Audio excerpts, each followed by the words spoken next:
Hello दोस्तों, welcome to शिक्षा corner. चलिए आज एक नए टॉपिक के साथ शुरुआत करते हैं। और ये जो टॉपिक होगा वो पॉलिटिकल साइंस का एक बेहतरीन टॉपिक है, जिसे पॉलिटिकल साइंस के स्टूडेंट के लिए तो बहुत इम्पोर्टेंट है, क्योंकि ये एक बेसिक टॉपिक है। पॉलिटिकल थाउट, ठीक है। जो राजनीतिक चिंतन है वो शुरुआत कहाँ से हुआ, कैसे हुआ, ठीक है। ओवरऑल वर्ल्ड के बारे में हम लोग अभी पढ़ेंगे और उसके साथ साथ इंडिया के बारे में भी पढ़ेंगे। तो मेनली जो आपके चैप्टर जो है आपके सिलेबस में जो हम पढ़ना है वो है इंडियन पॉलिटिकल थाउट्स के बारे में पढ़ना है, ठीक है। तो एक ओवरव्यू भी रहेगा कि वर्ल्ड में कैसे पॉलिटिकल थाउट का राइज हुआ और फिर इंडिया में भी पॉलिटिकल थाउट का कैसे राइज हुआ, ठीक है। तो इंडिया के बारे में हम लोग को ज़्यादा फोकस करना है, ठीक है।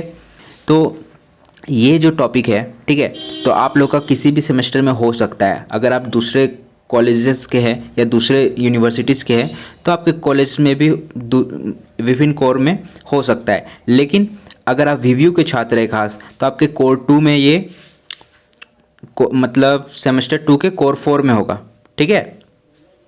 चलिए शुरू करते हैं इंडियन पॉलिटिकल थाउट, ठीक है। तो वो यहाँ दिया है, discuss the important sources of Indian political thoughts. तो मेनली जानना इंडियन पॉलिटिकल जो थाउट्स है उसके सोर्सेस क्या है। तो एक बार मैं हिंदी बता दूं कि भारतीय राजनीतिक चिंतन, ठीक है। अब शुरुआत करते हैं इंट्रोडक्शन के साथ। The Indian political thought is one of the most developed political thoughts not only in India but all over the world. जो भारतीय राजनीतिक चिंतन है वो सिर्फ भारत में ही नहीं बल्कि पूरे विश्व में क्या है वो फैला हुआ है। उसका जो उदय हुआ है, उसका जो राइज हुआ है वो पूरे वर्ल्ड से हुआ है, सिर्फ भारत में ही नहीं हुआ है। However, the Western scholars believe that the ancient Hindus made no contribution to the science and politics। देखो भाई ये क्या हो गया, वेस्टर्न स्कॉलर्स जो है तो वो लोग क्या कहते हैं, वो जो दार्शनिक लोग हैं वो लोग कहते हैं कि भारतीयों ने, हिंदुओं ने क्या है यहाँ पर साइंस ऑफ पॉलिटिक्स के साइंस में कोई भी कंट्रीब्यूशन नहीं दिया है। उन लोग का ये मानना है। भाई ये तो बात गलत है। तो इसको हम लोग कैसे खंडन करेंगे, इस बात को हम लोग कैसे हटाएंगे, ठीक है।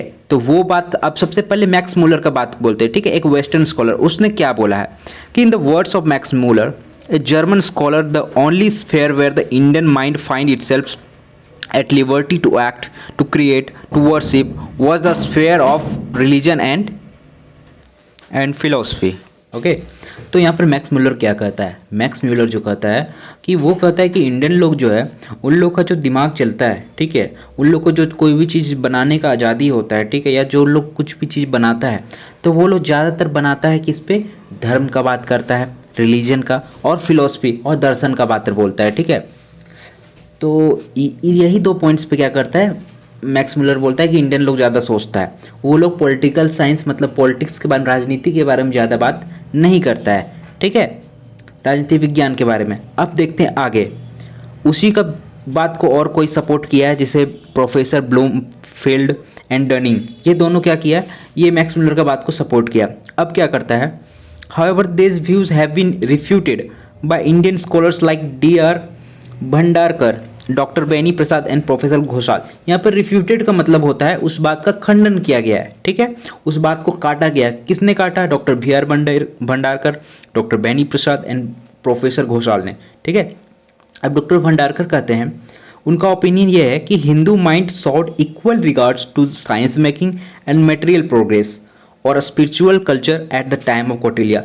बोल रहे हिंदू माइंड जो है उसने तो दिखा दिया है, कौटिल्य के समय में जो हिंदू माइंड्स थे, ठीक है, जो भारतीयों की सोच थी वो क्या है, विज्ञान के क्षेत्र में भी और किसी भी मटेरियल प्रोग्रेस में भी वो क्या था, और स्पिरिचुअल कल्चर, ठीक है, ये सारे चीज में क्या किया, भारत का सोच बहुत आगे निकला हुआ था अन्य देशों की तुलना में, ठीक है, at the age of Kautilya, ठीक है।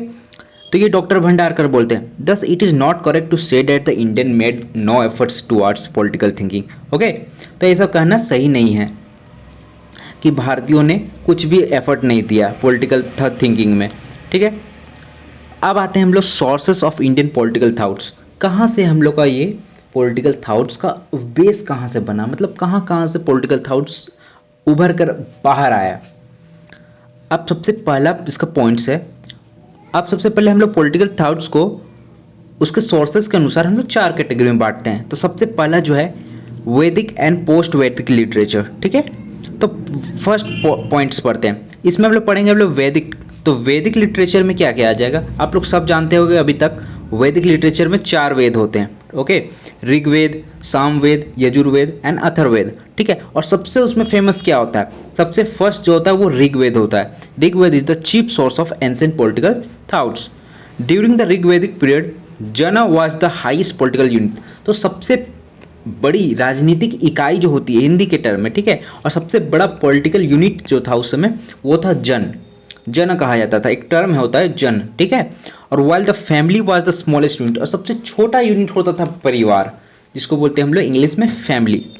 The group of family was known as the grama, और जब फैमिली का ग्रुप होता था उसको ग्राम कहा जाता था। And the group of gram, और ग्राम के जो ग्रुप को विस कहा जाता था। एंड द ग्रुप ऑफ विस आर जना, और सबसे बड़ा यूनिट जो होता था पूरे विश्व का जो ग्रुप होता था उसको जन कहा जाता था, ठीक है। तो यहाँ तक आप लोग समझ में आ गया होगा आप लोग को।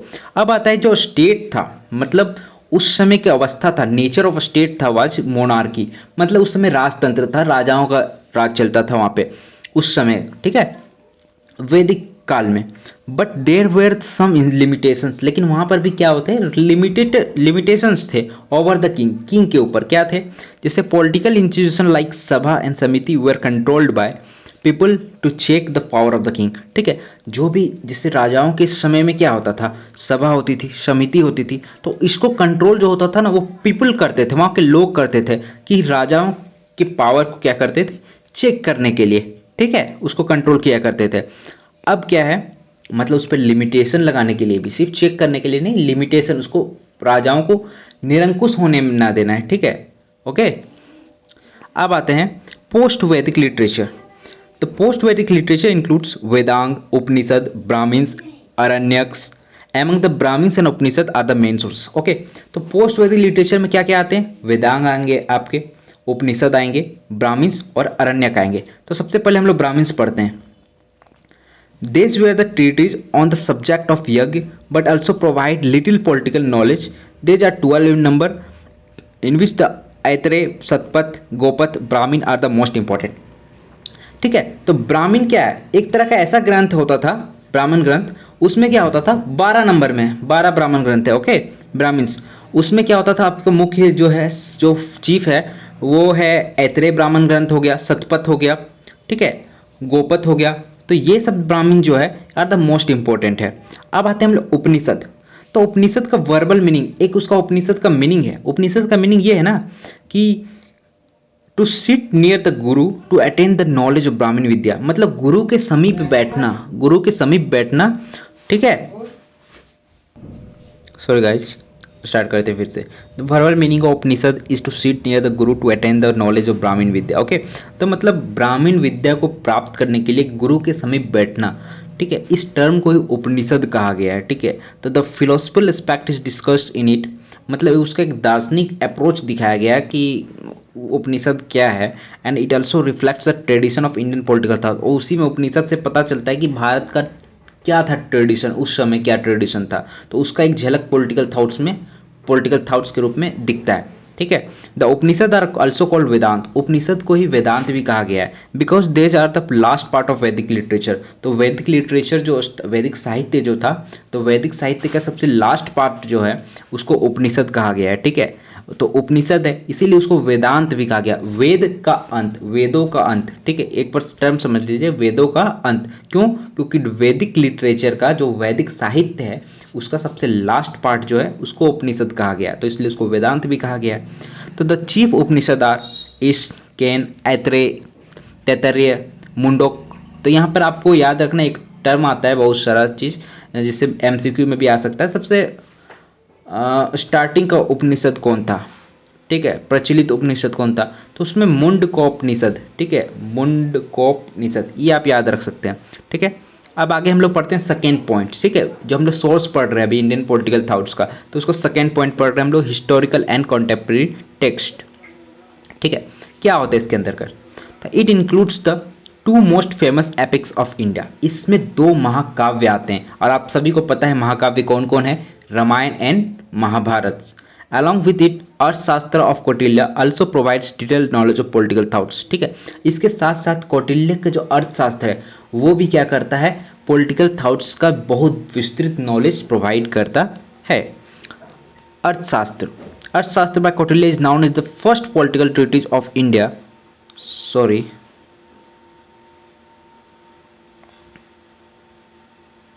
चलिए शुरू करते हैं। ठीक है, अर्थशास्त्र क्या है? कौटिल्य का जो अर्थशास्त्र है सबसे पहला ग्रंथ है भारत का, सबसे पहला ग्रंथ है भारत का। They are the total 15 Adhikaranas in this book. इस बुक में अब क्या क्या बुक में है कौटिल्य के अर्थशास्त्र में? तो सबसे पहले 15 अधिकरण्स है, और ये 15 अधिकरण्स जो है वो क्या है, डिवाइडेड इनटू 150 अध्याय। तो एक तरह से क्या बोल सकते हैं, उस बुक में क्या है 150 चैप्टर्स है। देज अध्याय आर फर्दर डिवाइडेड इनटू 180 प्रकरण। उसके बाद जो टर्म है वो याद रखिएगा। उसके बाद इसमें 180 प्रकरण है, which are at last divided into 6000 shlokas. तो उसमें कितने 6000 श्लोक है, shlokas. This look is completely based on politics book and administration.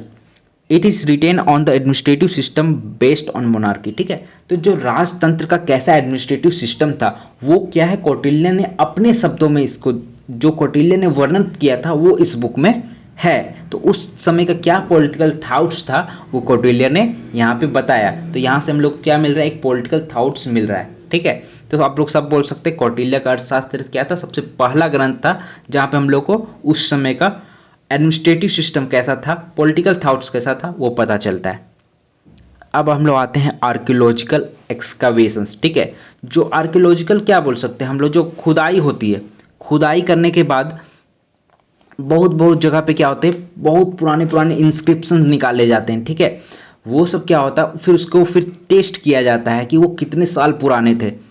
Okay, तो वो सब चीज़ अब इसके अंदर आएगा। तो सबसे पहले हम लोग देखते हैं आर्कियोलॉजिकल एक्सकावेशंस। ठीक है, तो आर्कियोलॉजिकल का हिंदी टर्म अगर सुनना चाहेंगे तो पुरातात्विक होता है। ठीक है, archaeological excavations provides various sources such as coins. क्या क्या निकल सकते हैं, सिक्के निकल सकते हैं, इंस्क्रिप्शंस, मॉन्यूमेंट्स। ठीक है, etc. These sources provides an insight regarding the development of the state and the forms of society leading up to it. इसमें क्या क्या पता चलता है, वो लोग दिखाते क्या, उससे क्या पता चलता है कि उस समय का स्टेट कैसा रहा होगा। ठीक है, सोसाइटी कैसी रही होगी, उन लोग कितना विकसित समाज होगा उस समय का।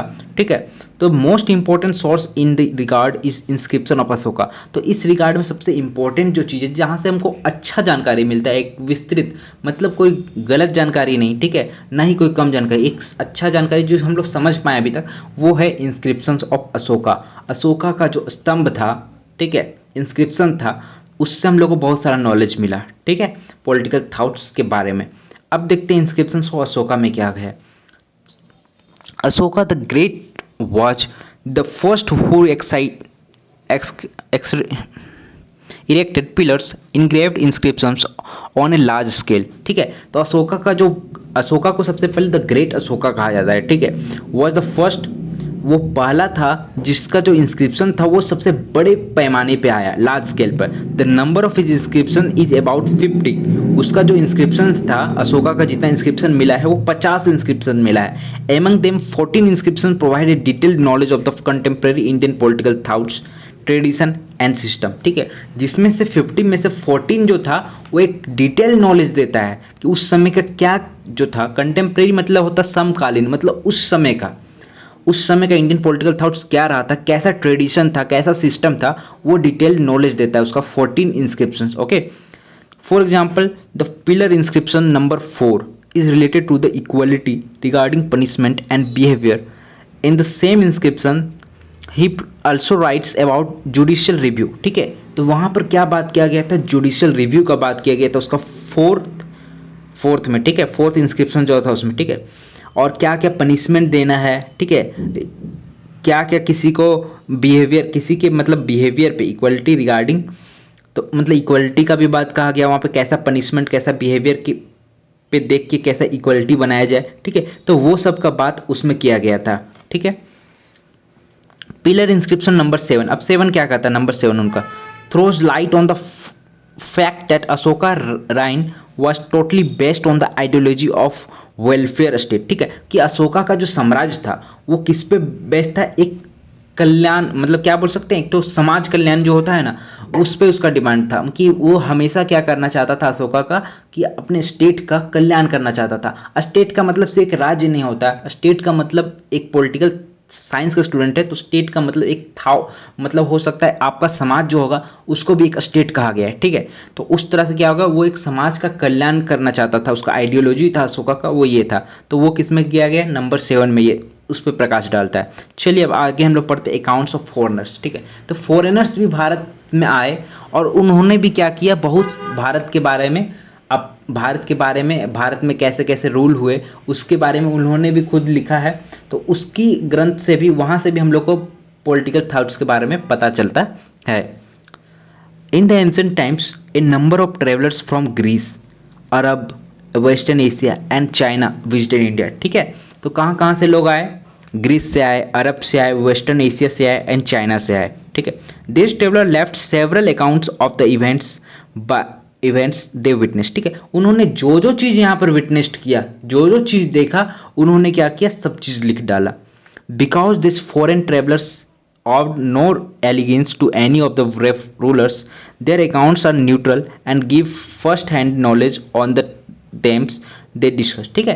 तो ये सब जो था फॉरेनर्स था, ठीक है। इंडियन अगर कोई रूलर्स कुछ लिखता था अपने बारे में या तो किसी के बारे में, तो उसको क्या किया था, दूसरे रूलर्स क्या करते थे, उसको बंद करवा देते थे, उसको मना भी कर सकते थे। लेकिन फॉरेनर्स पे कोई रेस्ट्रिक्शन नहीं था, वो लोग जो देखा वो लोग लिख देता था, ठीक है। तो वो सबसे पहला इंप्रेशन रहता था कि वो जो भी चीज़ लिखता था वो फर्स्ट हैंड नॉलेज था, मतलब जो सही देखा, जो देखा वही लिख देता था उन लोग, ठीक है। जिससे क्या है, फहियान फहियान आपका सबसे पहला चीनी यात्री था, ठीक है, याद रखिएगा। Hiuen Tsang, Alberuni, Marco Polo are some of the foreigners who visited India, ये लोग इंडिया में आए, बहुत साल तक रहे और यहाँ के बारे में, यहाँ का रेगुलेशंस, रूल रेगुलेशन क्या था, कैसा पॉलिटिकल थॉट्स था, कैसा ट्रेडिशन था, रूलर कैसे थे, ये सब के बारे में लिखा। और इसी से हम लोग को पता चलता है कि उस समय कंटेम्प्रेरी वर्ल्ड में या कंटेम्प्रेरी इंडिया में कैसा ट्रेडिशन रहा होगा, ठीक है, ये कैसा पॉलिटिकल व्यू रहा होगा। अब हम लोग मार्को पोलो के बारे में पढ़ते हैं। Marco Polo was a trader and adventurer from Venice who journeyed from Europe to Asia, ठीक है। वो कहाँ से आया था, वेनिस का था लेकिन वो यूरोप से एशिया आया था, ठीक है। मार्को पोलो एक व्यापारी था। The accounts of his voyages is told in Travels of Marco Polo, उसने जो भी बात कही है, ठीक है, वो एक बुक में लिखा गया है, ट्रेवल्स ऑफ मार्को पोलो, ठीक है। चलिए अब हम लोग पढ़ते हैं लास्ट कंक्लूजन। तो कंक्लूजन, किसी भी टॉपिक को खत्म करना, अगर आप लोग को एक परफेक्ट राइटिंग लिख रहे हैं, ठीक है, एग्जाम में क्वेश्चंस लिख रहे हैं, तो स्टार्टिंग आपका इंट्रोडक्शन से शुरू होना चाहिए और खत्म जो होना चाहिए वो कंक्लूजन पे होना चाहिए, ठीक है। तब आपको एक अच्छा नंबर एग्जामिनर आपको देता है, ठीक है। चलिए शुरू करते हैं conclusion. The Indian political thought is one of the most developed political thoughts representing the east in the history of political thoughts, ठीक है।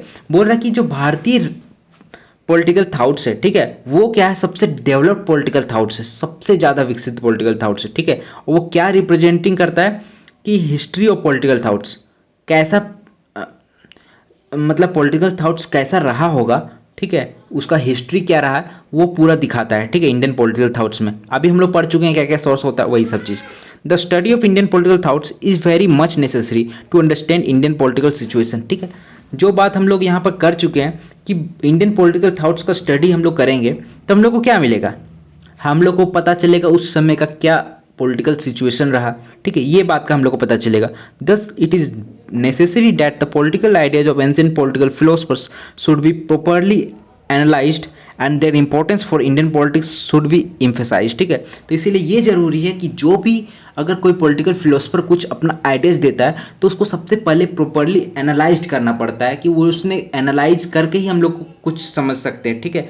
और उसके बाद क्या कर सकते हैं, उसका क्या इंपॉर्टेंस रहा इंडियन पॉलिटिक्स में, उसको क्या करना, एक एम्फेसाइज करना पड़ता है, उसको हम लोग क्या करते हैं, विस्तृत रूप में समझते हैं, ठीक है। तो ये रहा, खत्म हो गया इंडियन पॉलिटिकल थॉट्स आप लोग का, ठीक है। तो कैसा रहा सेशन? अगर आपको अच्छा लगा सेशन तो ठीक है, वीडियो को लाइक कर दीजिए। अगर आप चैनल पर नए हैं तो चैनल को सब्सक्राइब जरूर कर दीजिएगा, ठीक है। आप ही के सपोर्ट से ये चैनल ग्रो होगा, और जब जितना ज़्यादा ग्रो होगा आप तक वीडियो उतनी ज़्यादा अच्छी से आएगी, ठीक है। तो चलिए, थैंक यू।